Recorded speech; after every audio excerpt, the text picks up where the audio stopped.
ആരാണ് വലിയവൻ? സുവിശേഷ ഭാഗം അതിനെക്കുറിച്ചാണ്. ശിഷ്യന്മാരുടെ ഇടയിൽ തർക്കമാണ് വലിയവൻ ആര് എന്നതിനെക്കുറിച്ച്. പൗലോസ് ശ്ലീഹ കൊളോസോസുകാർക്ക് എഴുതിയ ലേഖനത്തിൽ ഇങ്ങനെ നമ്മുടെ കർത്താവിനെ കുറിച്ച് പ്രതിപാദിക്കുന്നുണ്ട്. അവൻ ദൈവവുമായിട്ടുള്ള സമാനത നിലനിർത്തേണ്ട കാര്യമായി പരിഗണിക്കാതെ തന്നെ ശൂന്യനാക്കി ദാസന്റെ രൂപം സ്വീകരിച്ച് ആകൃതിയിൽ മനുഷ്യനെ പോലെ കാണപ്പെട്ടു. മരണം വരെ, അതെ കുരിശു മരണം വരെ അവൻ തന്നെ താഴ്ത്തി. അതിനാൽ സർവശക്തനായ ദൈവം അവനെ ഉയർത്തി എല്ലാ നാമങ്ങൾക്കും ഉപരിയായ നാമം അവന് നൽകപ്പെടുകയും ചെയ്തു. നോക്കുക, ശൂന്യവൽക്കരണത്തിൻ്റെ ദൈവമാണ് നമ്മുടെ ദൈവം എന്ന് പറയുന്നത്.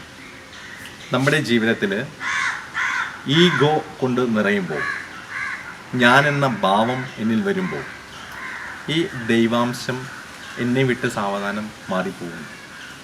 ഈഗോയുടെ സ്പെല്ലിങ് നമുക്കറിയാം, EGO.